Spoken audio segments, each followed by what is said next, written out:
and welcome to Spectrum News at 9. My name is Xavier Robert, coming to you live from Uyo, the capital city of Akwa Ibom. Let's take a look at the headlines. America to repatriate Alamiese as 954,000 loot to Nigeria. Security agencies to deploy over 400,000 personnel for elections. UN launches $1 billion appeal to help Turkey earthquake victims. Details of these stories and more in a moment.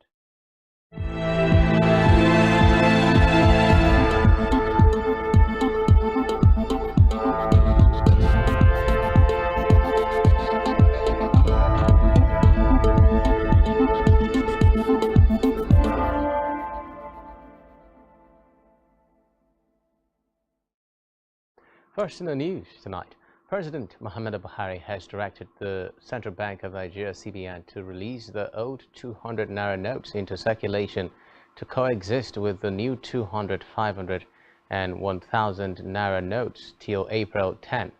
Buhari, who made this known in a nationwide broadcast, directed the CBN to make the new note available to all citizens.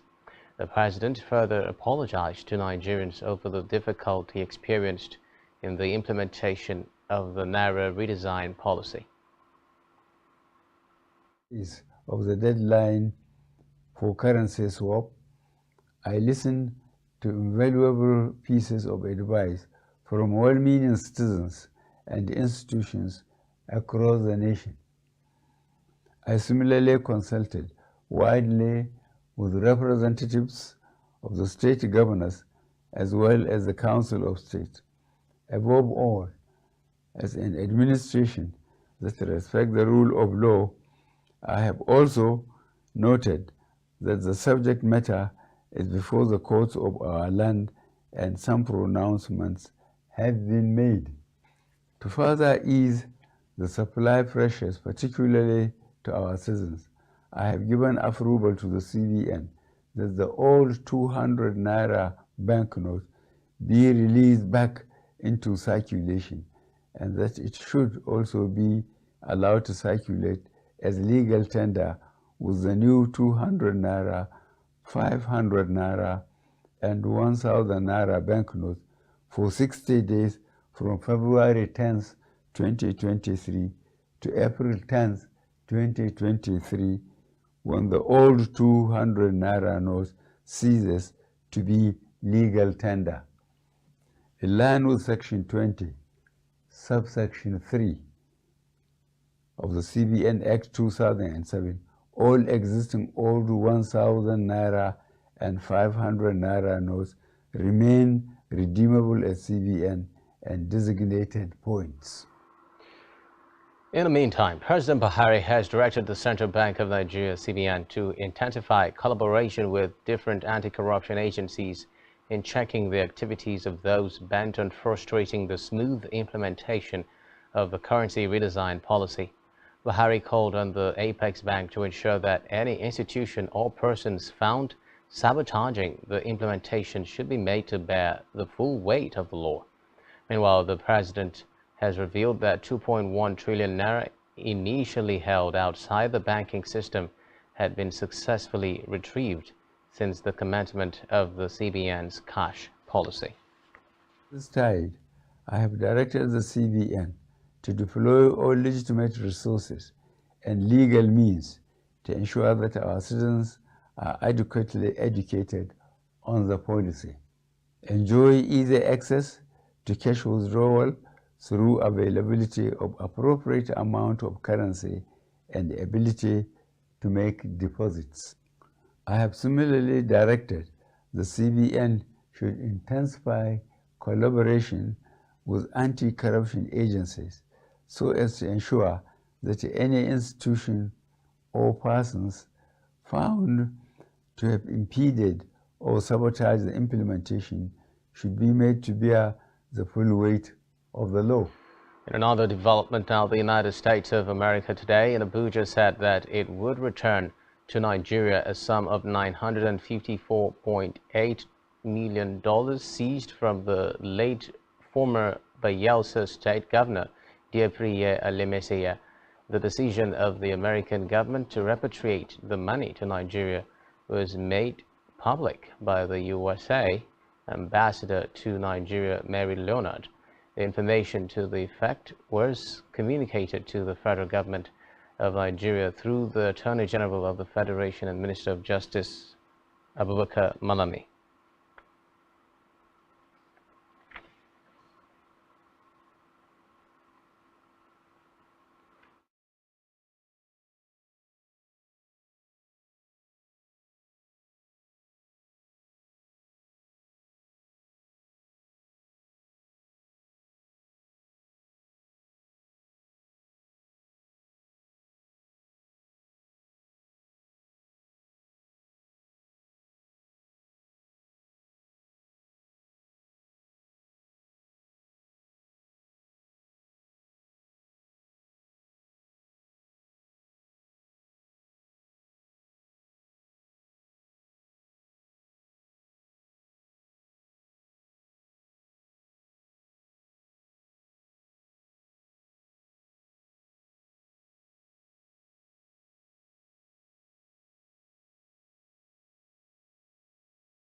Meanwhile, the Central Bank of Nigeria (CBN) has created a portal for the deposit of old naira notes.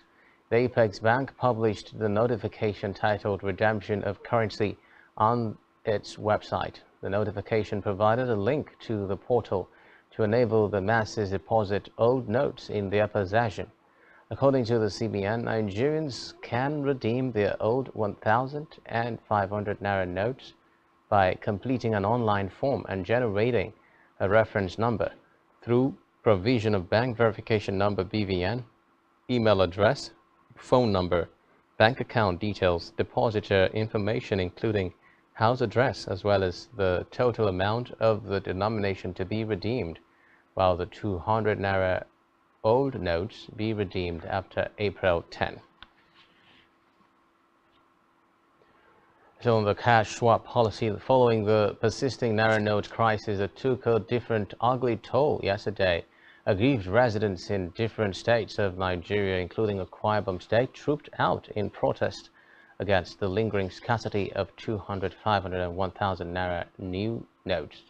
Some commercial banks in different states, including Delta, Oyo, Edo, Ondo, amongst others, reportedly closed down some of their branches, with customers who still possess the old naira notes stranded at parks, bus stops and markets across the country. Meanwhile, policemen were mobilized to secure some of the banks in Akwa Ibom State, as skirmishes of unrests were reported at the Central Bank of Nigeria (CBN) Udodoma, where frustrated businessmen and women displayed chunks of old naira notes still in their possession.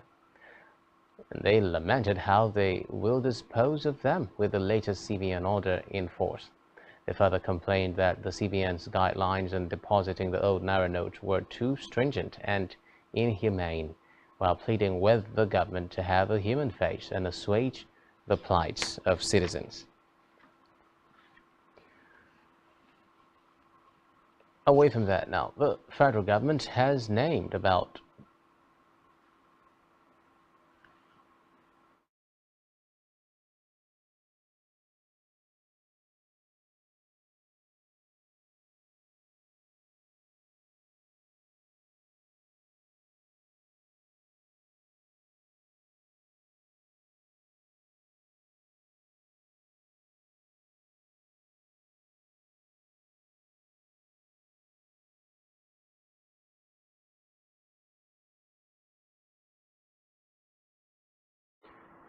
The federal government has named about 8,611 Nigerians who have refused to collect their international passports from the Nigerian Immigration Service (NIS). The names, which are listed on the website of the Nigerian Immigration Service, was published today. According to information on the site, the earliest date of production of the passports was June 15, 2021. In March last year, Interior Minister Ogbeni Rauf Arobeshola has stated that while many Nigerians had in recent time complained about their inability to procure the travel document, about 250,000 passports still remained uncollected.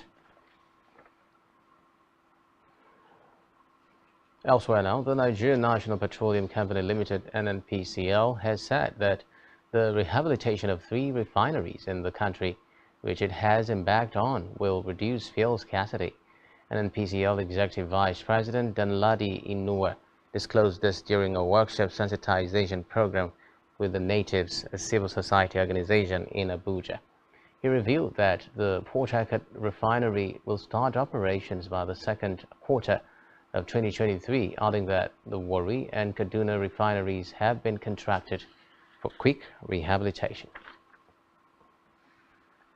Meanwhile, the management of Nigeria's National Assembly has denied reports that its complex was besieged by the operatives of the Department of State Security, DSS. National Assembly Management's Director of Information, Agada Rawlings Emmanuel, in a statement made available to newsmen in Abuja today, said the news was fake. He declared that the report was unverified, malicious, and mischievous in its entirety to mislead the public. In a separate development, the National Examinations Council (NECO) has announced the release of the result of the November and December 2022 Senior School Certificate Examination. The Registrar of NECO, Dantani Wushisi, made the announcement in Minna, Niger State. According to him, a total of 59,124 candidates sat for the examination, with 31,316 males representing 52.96%, while 27,808 representing 47.03% were female. It disclosed that the number of candidates who got 5 credits and above, including English language and mathematics, is 33,914, representing 57.36%.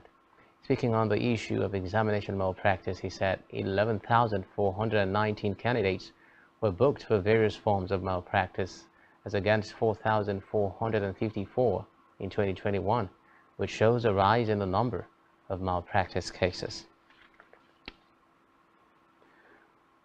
To politics now, where the coalition of united political parties today demanded that government officials, particularly governors, should be restricted to their wards or where they registered to vote on election day to avoid intimidation of voters.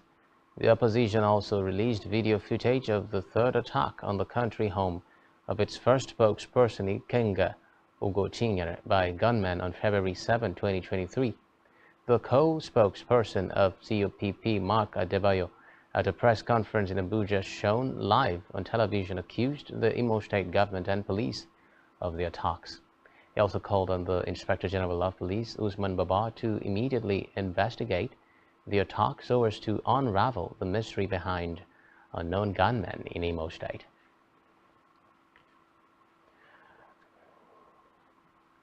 Still in politics now, ahead of the February 25 presidential election, the flag bearer of the Labour Party LP, Peter Obi, has maintained a lead in a third and final nationwide opinion poll commissioned by ANAP Foundation and conducted by NOI Polls Limited, NOI Polls.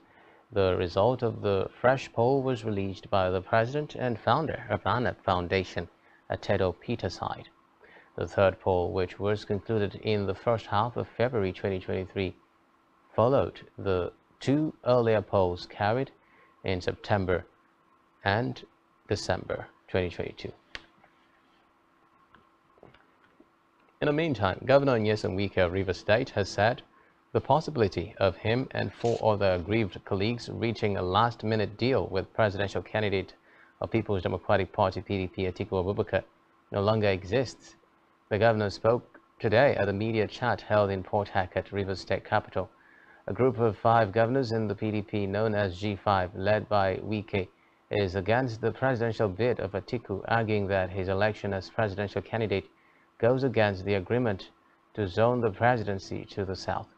Wike and his allies, including Seyi Makinde of Oyo, Samuel Otom of Benue, Okeje Pazo of Abia, and Ifeanyi Ugwanyi of Enugu have excluded themselves from the party's presidential campaign over calls for Iyorchia Ayu to step down as the national chairperson. Meanwhile, Governor Samuel Otom of Benue State has secured an interim injunction barring the People's Democratic Party (PDP) from suspending, expelling, or giving any form of punishment against him, pending the determination of an interlocutory injunction filed before Justice A.I. Itomian of the High Court, sitting in Makurdi, the Benue State capital. Otom also secured an interim order restraining the Independent National Electoral Commission (INEC) from taking any action against him in the forthcoming election, where he is standing as the PDP candidate for the Benue North Senatorial District, pending the determination of the same interlocutory injunction filed before Justice A.I. Itomiman. The injunction is coming at a time allegations of anti-party activities have been raised against him and members of the G5 governors for allegedly campaigning openly for an opposition presidential candidate other than the presidential flag bearer of the PDP, Atiku Abubakar. In a related development, the Inspector General of Police, Usman Al-Khali Baba, has announced that 310,973 police personnel comprising conventional policemen, mobile police, special counter-terrorism unit, special forces, intelligence response team, and other sections of the police will be deployed to ensure a smooth conduct of the elections, while 93,493 personnel complement from other security agencies. He disclosed this during the weekly ministerial briefing at the State House, listing threats against the conduct of the elections to include fuel scarcity and cash squeeze. The police chief expressed the belief that the situation will stabilize before the commencement of the upcoming exercise. According to him, the police have upscaled the activities to tackle other existing crimes and threats to disrupt 2023 elections like terrorism and banditry, secessionist campaign by IPOB, and what he terms as growing and misguided activities of the Oduduwa Nation agitators, who are also attempting to destabilize the situation. In another development, 25 inmates in custodial facilities across various commands in the country have been set free by the Nigerian Correctional Service after the completion of their time in incarceration. Controller General CG of the Nigerian Correctional Service, Haliru Nababa, said that those released consist of inmates that have fully served their term and are ready to be reintegrated into the society to contribute their quota, having been trained and coached in various vocational skills to earn a living. Speaking of the annual release and presentation of aftercare starter kits in Abuja, Nababa noted that the act of setting free ex-offenders is in fulfillment of one of the core mandates of the reforming offenders and reintegrating them back into society, not only as responsible citizens but also as productive citizens, adequately empowered. The CG explained that the release and presentation of aftercare trade tools to the ex-convict will be replicated across the Federation. Still to come in the news. Bitcoin hit 6-month high at $25,000. Stay with us. Gary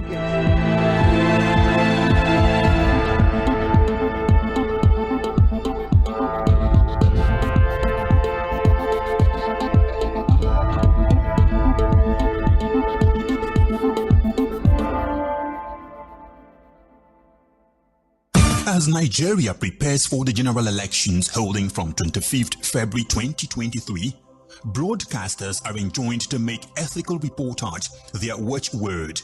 All political programs shall observe the provisions of the Nigeria Broadcasting Code and other extant laws relating to broadcasting.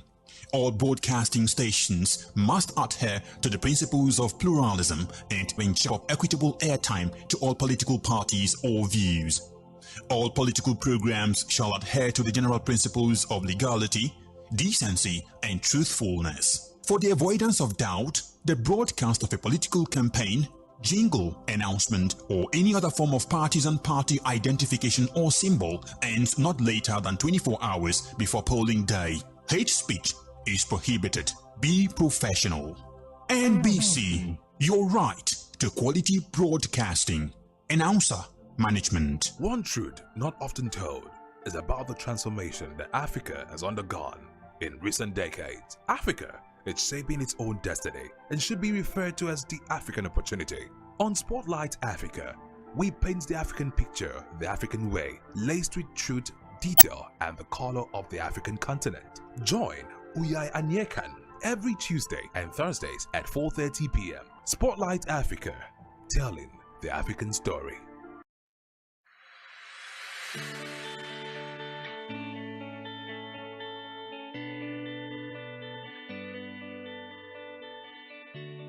Every day, we bring you up-to-date information on topical issues affecting the common Nigerian, from issues on politics, Hello, Nigeria. I remain committed. security,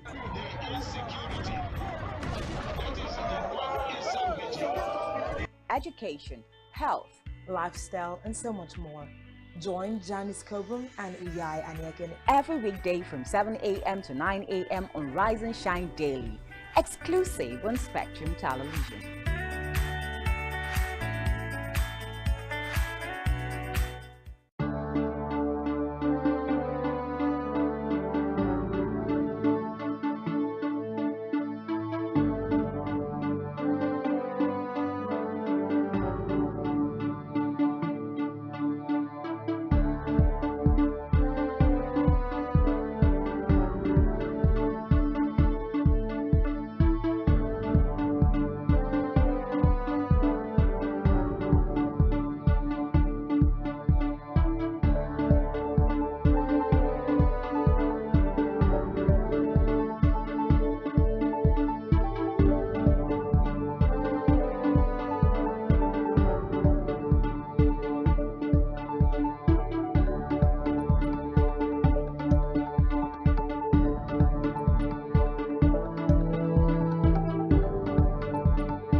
Hey, thanks for staying tuned. Now, moving on to Africa, where South African President Cyril Ramaphosa has announced the resignation of his deputy David Mabuza, thanking him for his unwavering support over the last 5 years.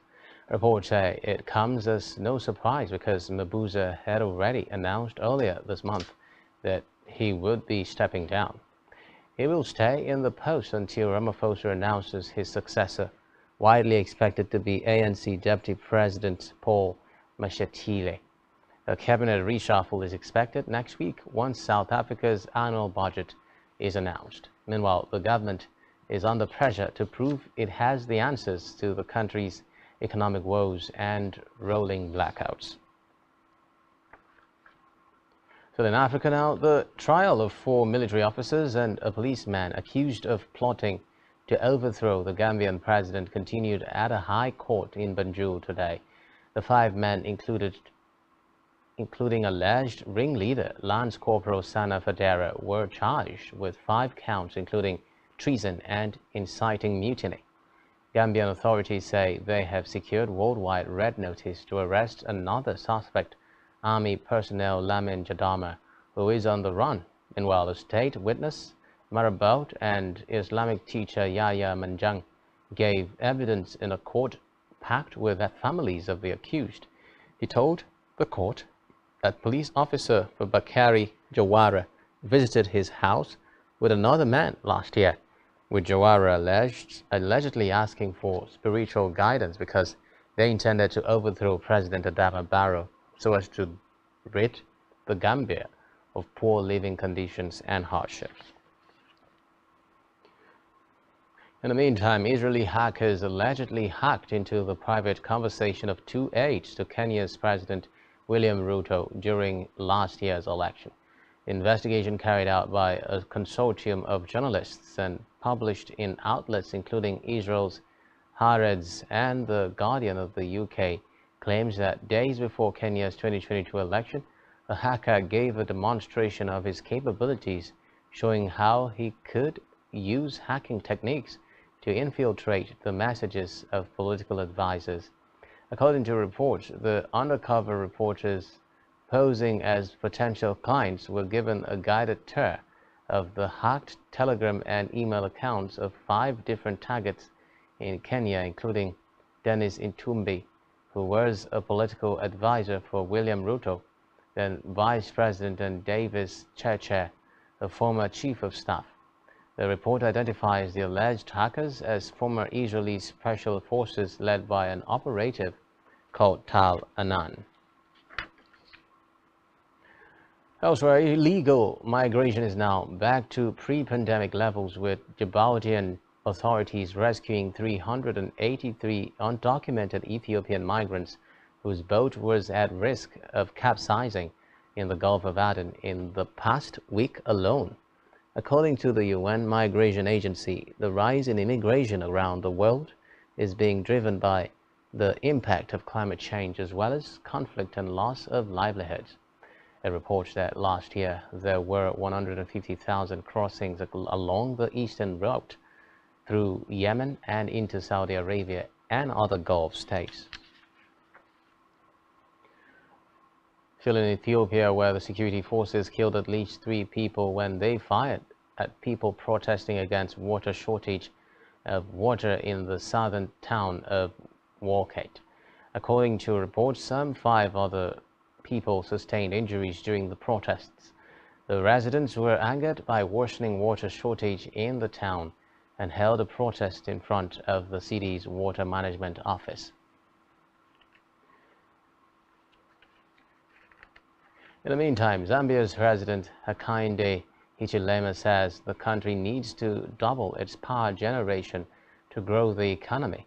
Recently released National Development Plan and Green Paper hopes to achieve the feat by 2030. The country, of Africa's second biggest copper producer, has an electricity generation capacity of 3,500 megawatts, and last month signed a $2 billion deal with the United Arab Emirates to build solar plants. Meanwhile, the head of Zambia's power supplier, Copperbelt Energy Corporation, said the country has potential to become a hub for regional power trade. Meanwhile, the authorities in Somalia say their troops have killed 300 Al-Shabaab militants in the south of the country. They say the operation in Ishabelle province was supported by airstrikes involving international partners. Al-Shabaab Islamists have recently been losing control of swathes of territory in central and southern Somalia. Reports say the group has been waging an insurgency against the central government for more than 15 years. Elsewhere, dozens of journalists and rights activists protested in the Tunisian capital today, accusing the state of repression and attempts to intimidate the media. The protest, organized by the SNJT Journalists Union, came 3 days after police arrested the director of popular private radio station Mosaic FM, Nuruddin Boudar. The station has often been critical of President Kais Saied, who in 2021 sacked the government, froze parliament and seized almost total power in moves rivals have called a coup. Reports say the demonstrators gathered outside government headquarters in Tunis, some wearing red tape across their mouths.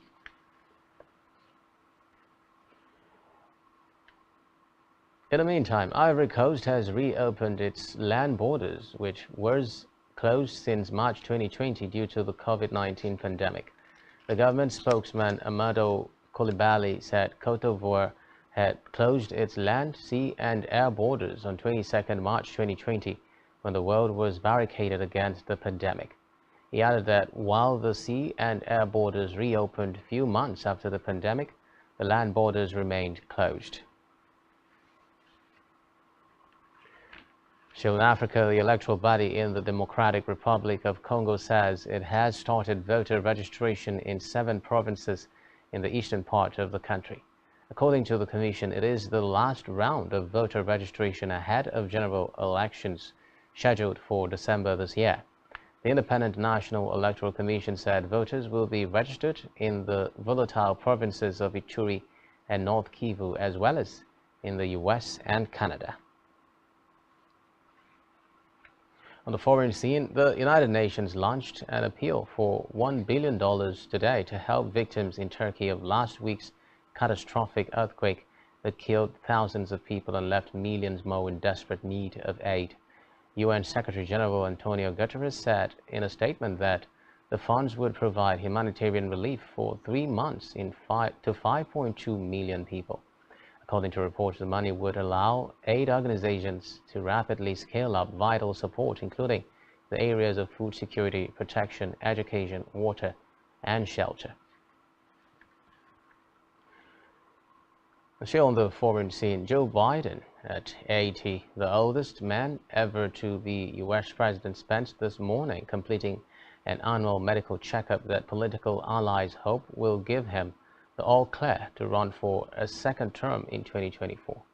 According to reports, Biden left the White House by helicopter for Walter Reed National Military Medical Center, a complex in the Washington suburbs that has a special facility for treatment of presidents. Though he has not declared a re-election bid, but is widely expected to do so soon, with the campaign starting to heat up.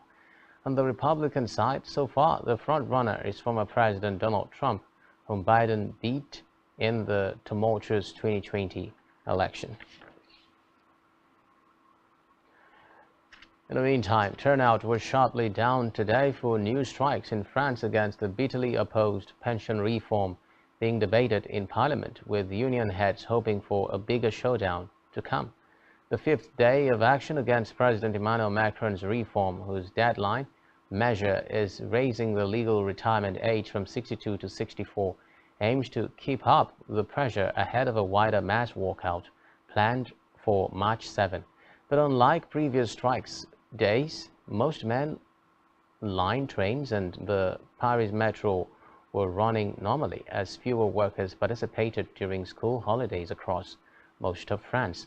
Employees at state-controlled energy giant EDF said they had lowered output by more than 3,000 megawatts, or the equivalent of 3 nuclear power plants, without affecting supply to end users.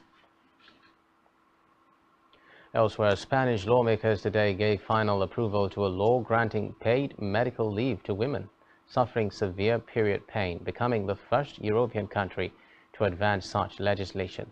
The law, which passed by 185 votes in favor to 154 against, is aimed at breaking a taboo on the subject. Menstrual leave is currently offered only in a small number of countries across the globe, among them Japan, Indonesia, and Zambia.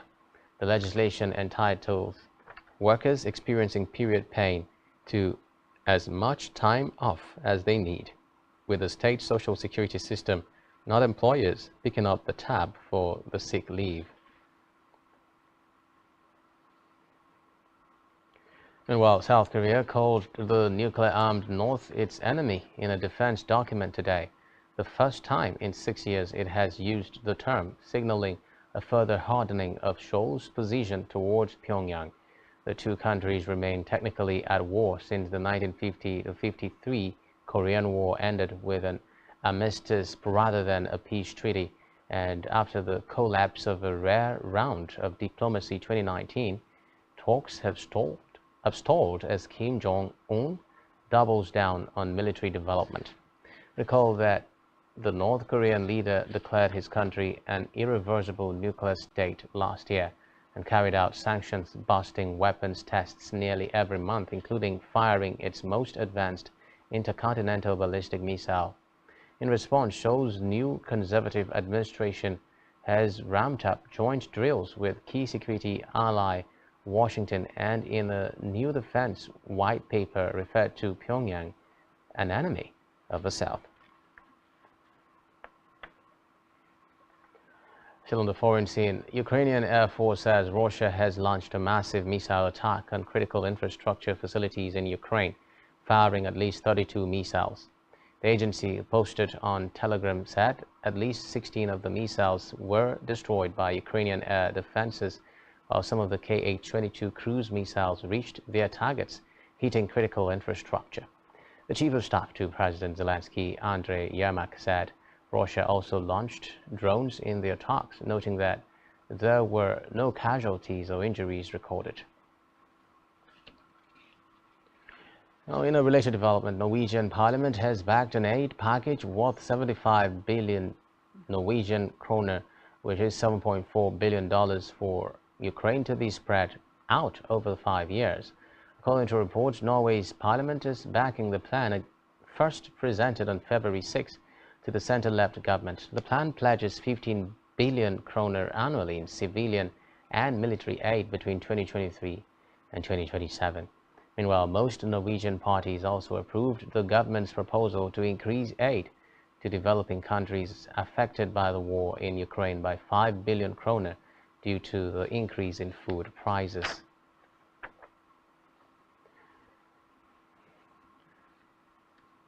And now it's time for the latest business and stock market stories. Here is Blyden. Okay.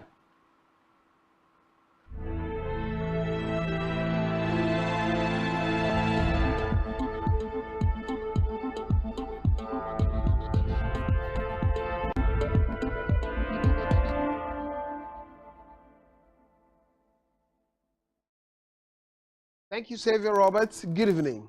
It's another business day, and my name is Blyden Ukem. In the news, we begin with cryptocurrency market. Bitcoin rallied towards the $25,000 mark, the highest since August 2022, with investors dishing altcoins in favor of the former amid fears of a regulatory crackdown. Gary Gensler, chair of the SEC, reiterated last year that the agency views Bitcoin as a commodity rather than a security, offering investors hope that the world's most traded cryptocurrency could avoid some harsh regulation on digital currencies. Earlier this week, the New York State Department of Finance and Services told Paxos, a regulated blockchain infrastructure platform, to stop issuing new Binance USD and stablecoins. Bitcoin is now up more than 60% from its multi-year low of roughly $15,500 reached in late November. Looking at Naira's scarcity. The Association of Senior Staff of Banks, Insurance and Financial Institutions has revealed that banks have lost the sum of 5 billion naira across the nation following recent attacks and destruction of bank facilities. The association's president, Oluwole Olusoji, disclosed this at a news conference in Lagos. He said, aside from bank buildings, bonds, and automated teller machines destroyed, bank officials were also affected. Olusoji said 17 banks and their branches have been attacked so far. The Pharmaceutical Society of Nigeria has said the challenges occasioned by the Naira redesign may further reduce the life expectancy of Nigerians already pegged at 53. The president of the body, Professor Cyril Usufo, in a statement said the current state of the economy caused by the scarcity of the new Naira notes may also give rise to cases of morbidity and mortality. The statement partly read, the PSN has observed with concern that paralyzing and suffocating impasse that has accompanied the CBN-driven Naira design. When this is added to the prevailing fuel scarcity, then it becomes too obvious to further reduce the unacceptable life expectancy of the Nigerian citizens. It's time for the Nigerian stock market report. At the end of today's trading session on the Nigerian Stock Exchange, a total of 125.86 million shares in 2,670 deals corresponding to a market value of 3.602 billion naira were traded. Compared with the previous trading day, today's data shows 6% decline in volume, 17% decline in turnover, and 8% decline in deals. The current market capitalization of the Nigerian Stock Exchange is 29.7 trillion naira. In aggregate, 107 listed equities participated in trading, ending with 17 gainers as well as 15 losers. Triple G and Co. led the gainers with 9.7% share price appreciation, closing at 1 naira 81 kobo per share. On the losing side, Cotvale Business Solutions came out last with an end-of-day price depreciation of 9.62% at 47 kobo per share. Guarantee Trust Holdings recorded the highest volume of 19.2 million traded shares. Regarding the performance of market indices, the benchmark All-Share Index edged up 13.83 basis points to close at 54,521.49 points. This is all on business news. I'm back to Xavier Robert for the rest of the news. Many thanks, Blyden. Still to come in the news. British number 1 Cameron Norrie fights back to win. Do stay with us.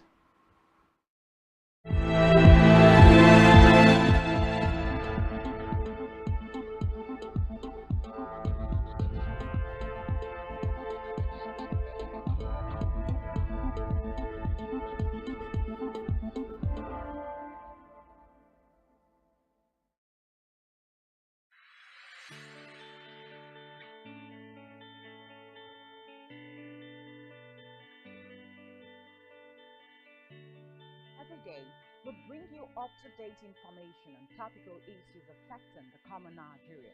From issues on politics, Hello, Nigeria. I remain committed. security,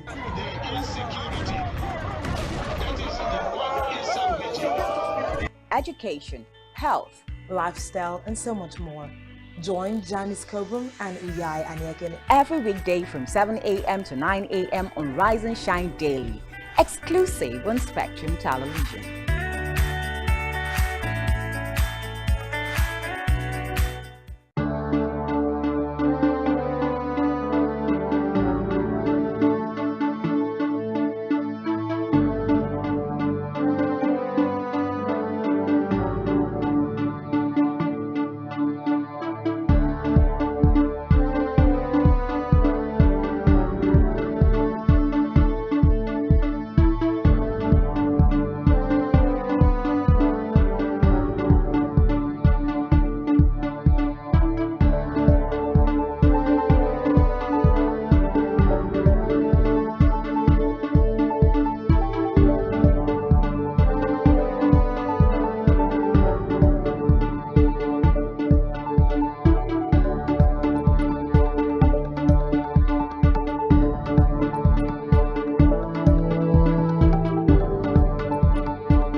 Many thanks for staying tuned.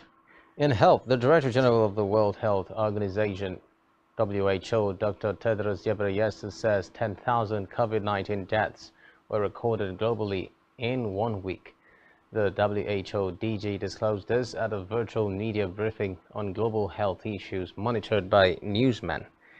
Though he said hospitalizations and deaths have declined, 10,000 deaths a week is too many for a preventable disease.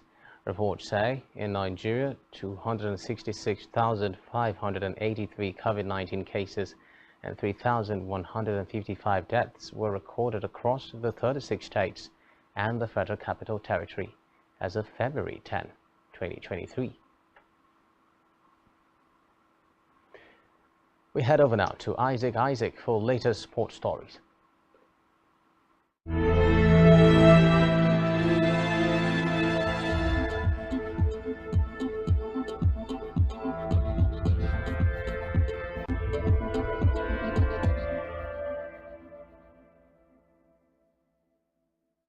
Thank you very much, Xavier Roberts. Well, in sports, British #1 Cameron Norrie avoided a shock defeat by Facundo Diaz Acosta as he fought back to reach the quarterfinals at the Argentina Open. Norrie was at the brink of exiting the tournament, but broke back his home favorite Diaz Acosta, ranked 191st in the world, served for the match. World number 12 Norrie eventually edged to close the deciding set tiebreak with a win, 4-6, 7-5, 7-6, 8-6 in Buenos Aires. The Briton meets another Argentine, Thomas Martin Echeverry, next in the competition. Norrie, who helped Great Britain reach the Davis Cup final in Colombia earlier in February, received a bye in the first round at the ATP 250 event. Talking basketball, Joel Embiid is unsure if he will be fit for the All-Star game on Sunday after making history in the Philadelphia 76ers win over the Cleveland Cavaliers. Embiid scored 29 points, took 43 rebounds, and provided 5 assists as the 76ers beat the Cavaliers 118-112 at the Wells Fargo Center this morning. The center became the fastest 76ers player to reach 10,000 points milestone in his 373rd game, beating the record of 378 that was held by Allen Iverson. Embiid is due to feature in the All-Star showpiece at the Vivint Arena in Salt Lake City on Sunday, but is not certain to showcase his talent due to the sore left foot that has been troubling him for quite a while. Asked if he was going to play the game in the weekend, he replied, "I'm not sure.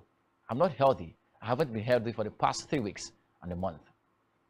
Well, finally, talking football, Super Eagles assistant captain William Troost-Ekong will work under a new coach at Serie A club Salernitana following the sacking of Davido Nicola for the second time in 31 days.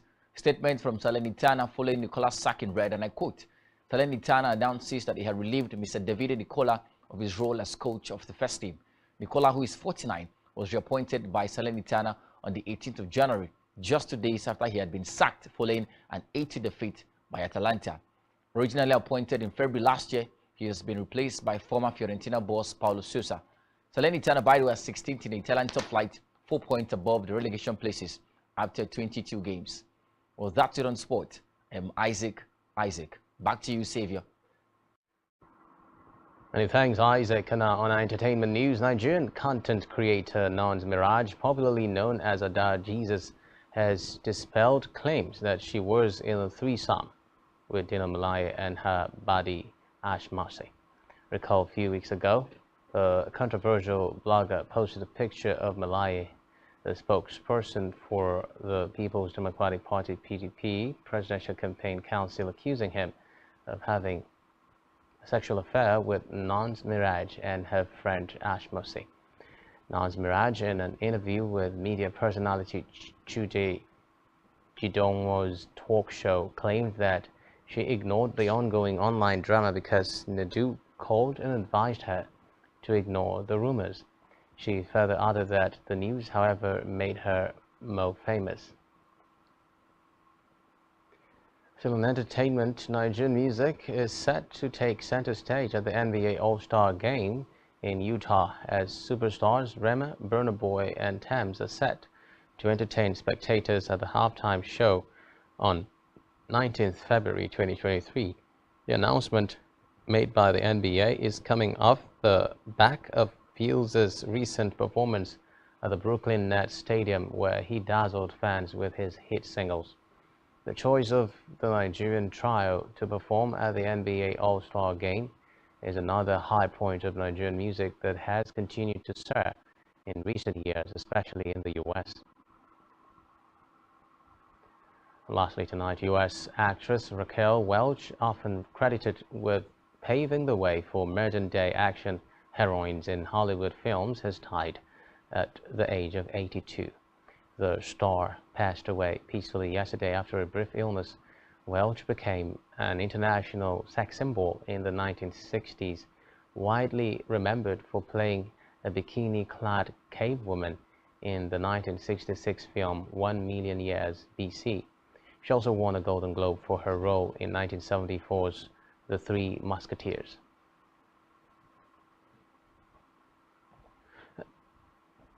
And that's all we have for you at this time. Do ensure to follow us on social media and subscribe to our YouTube channel, all of which you can find on our website, spectrumtv.ng.